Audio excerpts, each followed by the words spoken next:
बिस्मिल्लाहिर्रहमानिर्रहीम, अस्सलाम वालेकुम। बाज़ औक़ात तस्वीर का सिर्फ एक रुख दिखाया जाता है, दूसरा रुख ज़्यादा अहम होता है। हम आपको 10 ऐसे पॉइंट्स बताएंगे जो मीडिया में डिस्कस ही नहीं हो रहे, जिस पर कोई बात ही नहीं कर रहा कि हुकूमत ने आखिर अपने साथ कर क्या दिया है, जिसका उसको आने वाले दिनों में पता लगेगा। पहले तो आपको कुछ वीडियोस दिखाएंगे जिससे आपको अंदाज़ा होगा कि सब जो हो रहा है ये किस तरह से किया जा रहा है।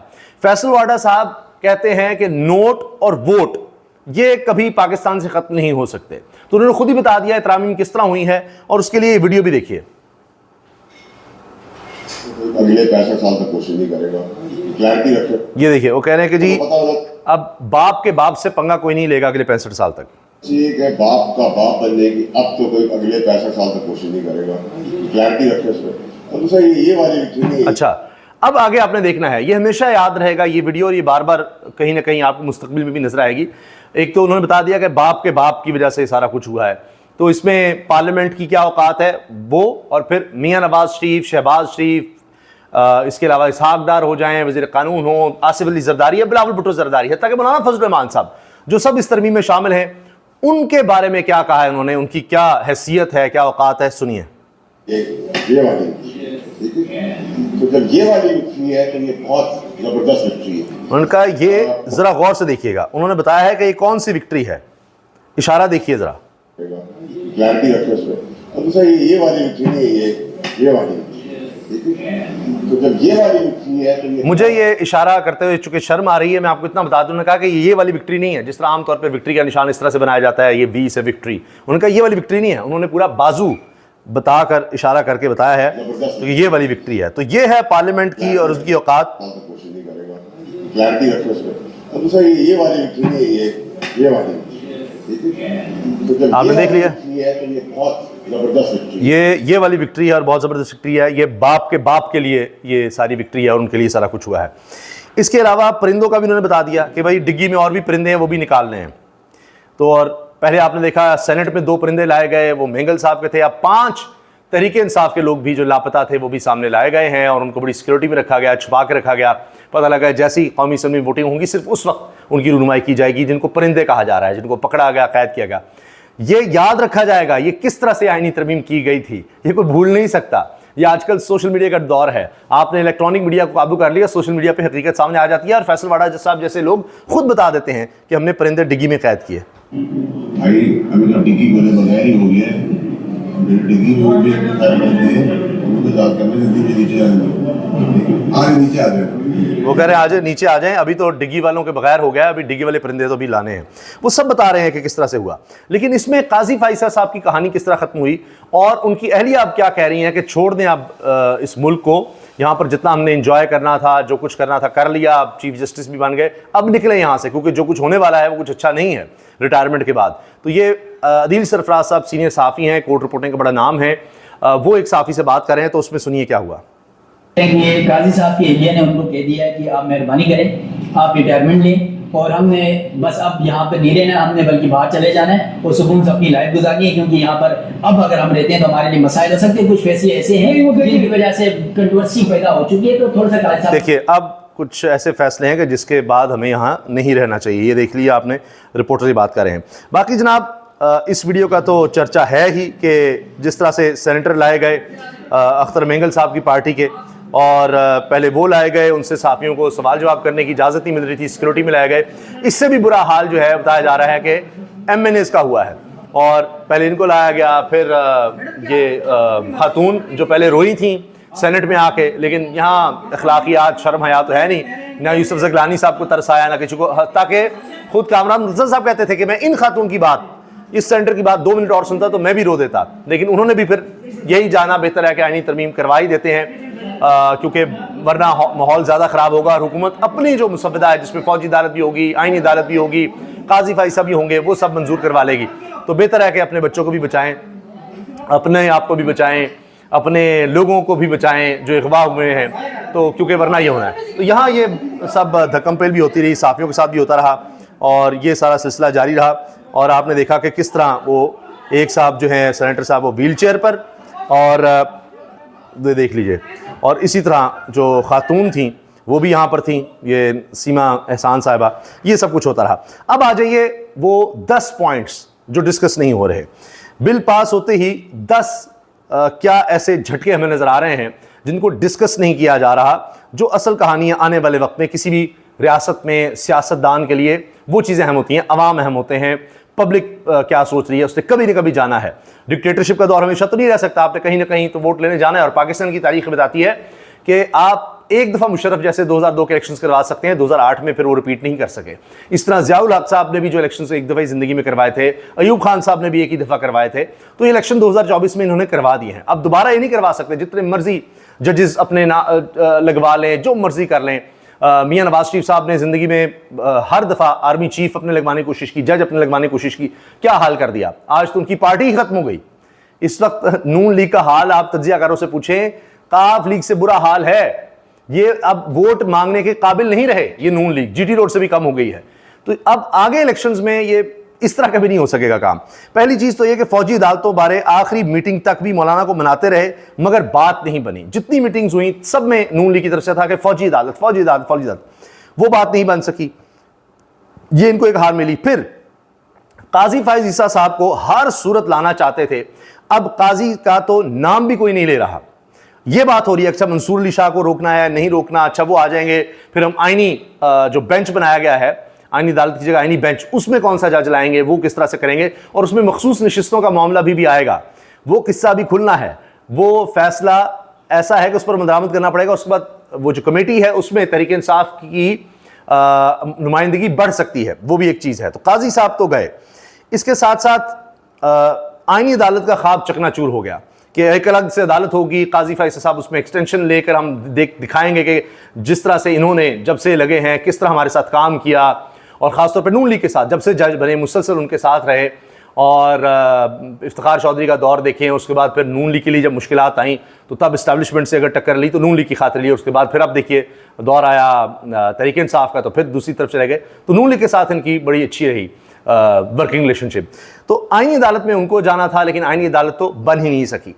और इसके साथ साथ अब यह चीज है कि अगरचे 2 चीफ जस्टिस होंगे, लेकिन पावर किसके पास होगी, आईनी बेंच के जज के पास या चीफ जस्टिस के पास, ये भी देखना होगा। ये एक नया पेंडोरा बॉक्स अभी खुलना है, उसमें भी देखा जाएगा। लेकिन बहरहाल आईनी अदालत तो उस तरह से नहीं बन सकी कि जी वो होगी और एक सुप्रीम कोर्ट के ऊपर एक होगी। तो अब एक पैरेलल जरूर है, लेकिन सुप्रीम कोर्ट के ऊपर नहीं है काम। अब एक पैरेलल बेंच का है, उसमें भी देखना है किस तरह से लोग ले जाए जाएंगे, अपने जज की सतह तक लगवा सकेंगे। क्योंकि एक वक्त में तो मंसूर अली शाह साहब भी आप देखें उमर ताबन दयाल साहब के साथ नहीं थे और मुसलसल साथ देते रहे काजी फाइसा साहब का। तो आज आप देखिए कि वही हाल हुआ कि जी वो मंसूर अली शाह साहब को माइनस करने के लिए क्या क्या किया गया। लेकिन लगता है ये कि फिर भी वो चीफ जस्टिस होंगे। हुकूमत कमीशन पर मुकम्मल इख्तियार चाहती थी, वो भी नहीं हो सका।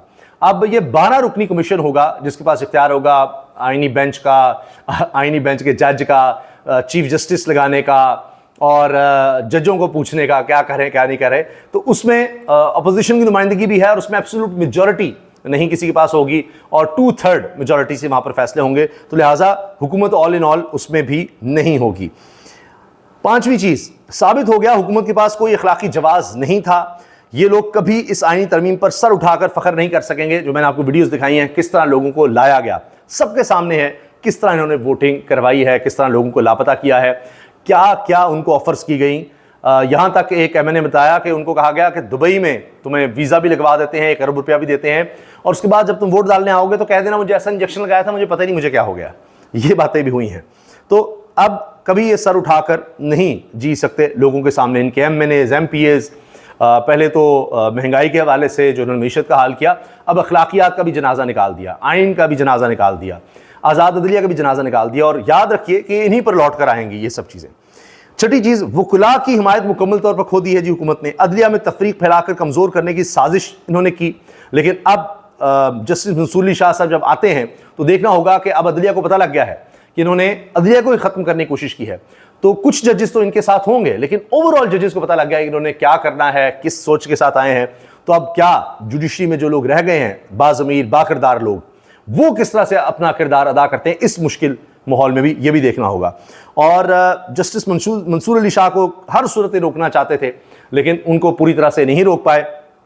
हाँ, आप देखेंगे कि आईनी अदालत या आईनी जो बेंच है उसमें क्या होता है, और क्या मंसूर अली शाह साहब उनके साथ कोई वर्किंग रिलेशनशिप बना सकते हैं, या बिल्कुल ही अपना को बंदा लगाएंगे और उसके बाद सुप्रीम कोर्ट में केओस एक हम देखेंगे, जिस हमने काजी फैसल साहब के लिए लिखा। लेकिन मंसूर अली शाह साहब को ये माइनस नहीं कर सके। सातवीं चीज़ है, मौलाना फजल रहमान और इमरान खान में हमेशा से टकराव था। इस सब तरामीम के चक्कर में ये दोनों कुव्वतें इकट्ठी हो गई हैं और अब सरदार अख्तर मेंगल भी साथ आ गए हैं। ये दो किरदार थे, मौलाना फजल रहमान साहब, अख्तर मेंगल साहब, जिनका बड़ा अहम रोल रहा इमरान खान की हुकूमत गिराने में। और मौलाना साहब सबसे ज़्यादा खिलाफ थे इमरान खान के। आप देखिए वो यहूदी एजेंट वाला, और हमेशा मौलाना साहब को इस्तेमाल किया जाता था। फिर एक बहुत अहम पहलू यह है, बलूचिस्तान में इनका वोट बैंक है, अख्तर मेंगल का, फजल रहमान साहब का, और फजल रहमान साहब का मेन खैबर पख्तूनख्वा में। तो खैबर पख्तूनख्वा की फोर्सेस को आपने इतने अरसे के बाद इकट्ठा कर दिया, जो सबसे ज़्यादा एक दूसरे के खिलाफ थे, तहरीक इंसाफ और JUI, फजल रहमान साहब। जमात इस्लामी भी अब ज़ाहिर आईनी तरमीम के खिलाफ, उनका भी वोट बैंक वहाँ है। तो पीपल्स पार्टी और नून लीग ने खैबर पख्तूनख्वा से तो अपना बिल्कुल सफाया कर दिया है, कुछ भी नहीं बचा उनके पास, कहानी खत्म है। पीपल्स पार्टी की पहले खत्म हो गई थी, नून लीग की भी अब तक मुकम्मल खत्म हो चुकी है। अब तो पंजाब से भी खैर उनका सफाया हो गया है। वो GT रोड की उनको पार्टी कहते थे, वो भी नहीं बची। फॉर्म 47 हर दफ़ा नहीं चलना, बल्कि अगली दफ़ा नहीं चलना, गारंटी है। बाकी अल्लाह बेहतर जानता है, हम तो हिस्ट्री के मुताबिक अपना एक तज्जिया पेश कर सकते हैं। आठवीं चीज़, हुक्मरान जमात की अवाम में मकबूलियत तो ख़त्म थी ही, अब नफ़रत में भी इजाफा हो गया है। और ये जो कह रहे हैं कि इसके बाद अब मईशत का बड़ा ज़बरदस्त दौर आएगा, बड़ी अच्छी खबरें आएंगी, तो हम पिछले 3.25 साल से, जब से ये गंदा, बदबूदार और गलीज़ निज़ाम चल रहा है, हम देख ही रहे हैं कितनी अच्छी खबरें आई हैं, कितनी तबाही हो चुकी है। और अब इसके बाद जाहिर है कि हमें कोई सीरियस उस तरह रियासत के तौर पर नहीं लेगा। वो मेरा 10वां पॉइंट है, उस पर हम आएंगे कि उससे कोई बेहतरी नहीं आनी। लोगों को पता होगा यहाँ पर अदलिया ही आज़ाद नहीं है, हम इन्वेस्ट करेंगे तो हुकूमत की ही चलनी है, तो कोई फ़ायदा नहीं यहाँ पर फॉरेन इन्वेस्टमेंट लेकर आने का, क्योंकि अल्टीमेटली यहाँ पर हुकूमत ताकतवर होगी और हमारे हुकूक का तहफ़्फ़ुज़ कौन करेगा? क्या आइन करेगा या अदालतें करेंगी? नहीं, वो तो गुलाम बनाने की कोशिश की गई है। 9वां पॉइंट है, वकला तहरीक दरवाजे तक पहुँच गई है, ऐलान होना बाकी है। हामिद खान कल अहम प्रेस कॉन्फ्रेंस करेंगे, उन्होंने कह दिया है कि ईंट से ईंट बजाएंगे, हम इन आइन तरमीम को नहीं मानते। और आगे वकला के हवाले से मुतादिद तंजीमों के जितने भी इलेक्शन होने हैं, आप देखिएगा सारे के सारे ये हुकूमत हारेगी, सारे के सारे। ये पूरी तरह से इजारादारी कायम कर चुके थे, पैसा लगाकर, बहुत पैसा ना लगाया हुआ था, लेकिन अब वो पैसा भी इनके काम नहीं आएगा, क्योंकि नौजवान वकला इनके बहुत ज़्यादा खिलाफ हो चुके हैं और उसका प्रेशर सीनियर वकला पर भी आया हुआ है। और जितने भी अब इलेक्शन होने हैं, हुकूमत फारिग हो जाएगी और वकला की बार्स में जब इनके खिलाफ रिप्रेजेंटेशन इतनी ज़्यादा हो जाएगी, तो वकला तहरीक भी ज़्यादा ज़ोरदार तरीके से चल सकेगी और अदलिया की आज़ादी के लिए भी तहरीक चल सकेगी, और हुकूमत पर भी प्रेशर होगा और अदलिया के जजेस पर भी होगा कि आपने कोई गुलाम नहीं बन जाना हुकूमत के, हम आपके साथ हैं। आखिरी पॉइंट है जी, आलमी रद्दअमल भी आ गया। अक़वाम मुत्तहिदा का बयान भी आया है उनकी तरफ से, और वो ये कि जी हमें बड़ी तशवीश है। उनकी नुमाइंदा ने कहा है कि यहाँ पर जो जुडिशरी की आज़ादी है, जो बुनियादी होना चाहिए, अक़वाम मुत्तहिदा के चार्टर में इंसानी हुकूक का भी वहाँ पर देखा जाना चाहिए, और इसी तरह आज़ाद अदलिया होनी चाहिए ताकि लोगों को रिलीफ मिल सके, उसका यहाँ पर पाकिस्तान में खात्मा किया गया है। तो लिहाजा अब इस पर तशवीश का इजहार अक़वाम मुत्तहिदा की तरफ से भी हो रहा है। GSP+ स्टेटस भी ख़तरे में पड़ जाएगा। जो यूरोपियन मंडियों में हमें रसाई मिली हुई है, वहाँ टैक्स में छूट है, क्योंकि वहाँ भी इंसानी हुकूक को भी देखा जाता है और अदलिया की आज़ादी को भी देखा जाता है। तो उन्होंने जितनी भी कानून साजी की है, चाहे वो एहतजाज का हक छीनना हो, चाहे दफ़ा 144 का बार बार निफाज हो, लोगों को उठाना, लापता करना, ये सब जिस तरह पार्लियामेंटेरियंस को किया गया है, आम लोगों को भी किया गया है, इमरान खान साहब के फोकल पर्सन किया गया, ये सब चीज़ें सबके सामने आई हैं, ये सब दुनिया में नोट हो रही हैं, उसकी वजह से प्रेशर आएगा। आखिर में एक चीज़ और फजल रहमान साहब के हवाले से बता दूं कि उनके भाई ने भी कहा है, फजल रहमान साहब ने भी कहा है कि जी जो सलूक तहरीक इंसाफ के साथ हुआ उनका बाइकआउट करना भी ठीक है, और जो इमरान खान के साथ सलूक जेल में किया जा रहा है वो नहीं होना चाहिए, ये गलत हो रहा है। तो यहाँ तक आप देखिए फजल रहमान साहब को और तहरीक इंसाफ को इन्होंने तरीब कर दिया है अपनी इन हरकतों की वजह से। और असल चीज़ है अवामी प्रेशर, वो फजल रहमान साहब पर भी इतना है कि वो भी अब अलग नहीं जा सकते। और ये वो खबर थी जी कि एक रुकन कौमी असम्बली ने बताया आज कि फैमिली का दुबई के वीज़े के साथ कैश रिश्वत इतनी दी जा रही थी कि मैं इतनी रकम का तसव्वुर नहीं कर सकता। साथ में गवर्नर KPK का वादा अलग, और यह भी कहा गया कि अगवा का ड्रामा रचाएंगे। आप अगर चाहें तो बाद में ये भी कह सकते हैं कि ऐसा इंजेक्शन लगाया गया था जिससे कुछ समझ ही नहीं आ रही थी। अब ये जो 5 लोग लाए गए हैं छुपा कर कौमी असम्बली में, इनको भी लगता है वही इंजेक्शन लगाए गए हैं। ये भी कहते रहेंगे हमें कुछ समझ नहीं आई, हमें भी इंजेक्शंस लगाए गए थे। इजाज़त दीजिए, अल्लाह हाफ़िज़।